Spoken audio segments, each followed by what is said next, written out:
എല്ലാവർക്കും നമസ്കാരമുണ്ട്. ഇന്ന് നമ്മൾ സംസാരിക്കാൻ പോകുന്നത് യോനോമാമി എന്ന് പറയുന്ന ഒരു ഗോത്രത്തെ പറ്റിയാണ്, അവരുടെ ഒരാചാരത്തെ പറ്റി. എങ്കിൽ നമുക്ക് തുടങ്ങിയാലോ. ആമസോൺ വനങ്ങളിലെ ബ്രസീൽ വെനസ്വേല അതിർത്തികളിലാണ് ഇവർ വസിച്ചു വരുന്നത്. യോനോമാമി ഗോത്രക്കാരുടെ ആചാരങ്ങൾ ലോകത്തിലെ തന്നെ വിചിത്രമായ ആചാരങ്ങളിൽ ഒന്നാണ്. ഇവയിൽ പ്രധാനപ്പെട്ട ഒരു ആചാരമാണ് എൻഡോ കാനിബലിസം എന്ന് പറയുന്നത്. ഇതൊരു ശവസംസ്കാര രീതിയാണ്. ഇതിനെപ്പറ്റി നമുക്ക് കൂടുതൽ ചർച്ച ചെയ്യാം. ഈ യാനോമാമി ഗോത്രത്തിൽപ്പെട്ട ഒരാൾ മരിച്ചു കഴിഞ്ഞാൽ അവൻ്റെ ശരീരം, മൃതദേഹം വനത്തിൻ്റെ ഒരു പ്രത്യേക ഭാഗത്ത് ഇലകൾ കൊണ്ട് മൂടി വയ്ക്കപ്പെടുന്നു. ശേഷം ആ മൃതദേഹം അസ്ഥികൾ മാത്രമാവാനായി 45 ദിവസം ഇവർ കാത്തിരിക്കുന്നു.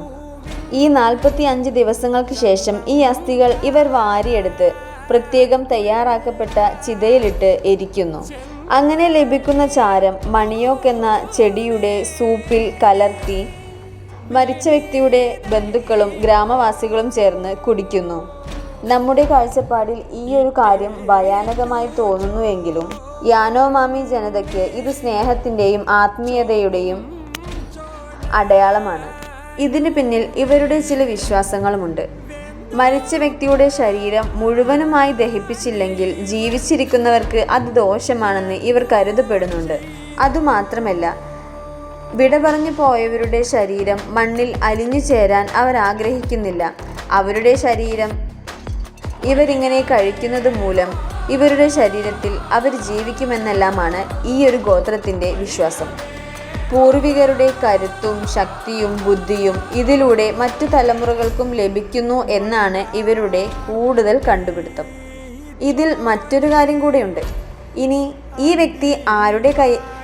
വ്യക്തിയെ ആരെങ്കിലും കൊലപ്പെടുത്തിയതാണെങ്കിൽ ആ കൊലപ്പെടുത്തിയ വ്യക്തിയെ കിട്ടുന്നത് വരെ ഈ വ്യക്തിയെ ഇവർ കാലാകാലങ്ങളോടും സൂക്ഷിച്ചു വയ്ക്കും. എന്നാണോ ഇദ്ദേഹത്തെ കൊലപ്പെടുത്തിയ വ്യക്തിയെ കിട്ടുന്നത്, ആ സമയത്ത് മാത്രമേ ഇദ്ദേഹത്തിന് ശാന്തി ലഭിക്കുകയുള്ളൂ എന്നുകൂടെ ഇവർ വിചാരിക്കുന്നുണ്ട്. ഈ ഗോത്രക്കാർ നമ്മൾ പുറം ലോകവുമായി യാതൊരു തരത്തിലും ബന്ധം സ്ഥാപിക്കാൻ ആഗ്രഹിക്കാത്തവരാണ്. എങ്കിലും ഇവർക്ക് അല്പം നമ്മളുമായി ബന്ധം ഉണ്ടെന്ന് തന്നെ പറയാം. എങ്കിലും കാടുമായി ഇഴുകിച്ചേരാനാണ് ഇവർക്ക് കൂടുതൽ താല്പര്യം. സത്യത്തിലൊരു വിചിത്രമായ ആചാരം തന്നെ. എനിക്കിത് കേട്ടിട്ട് ശരിക്കും എന്തോ ശരീരം മുഴുവൻ വിറച്ച് കയറുന്നത് പോലെയാണ് എനിക്ക് തോന്നിയത്. നിങ്ങളുടെ അഭിപ്രായങ്ങൾ കമൻറ്റിൽ പറയണേ. എല്ലാവർക്കും നന്ദിയുണ്ടേ.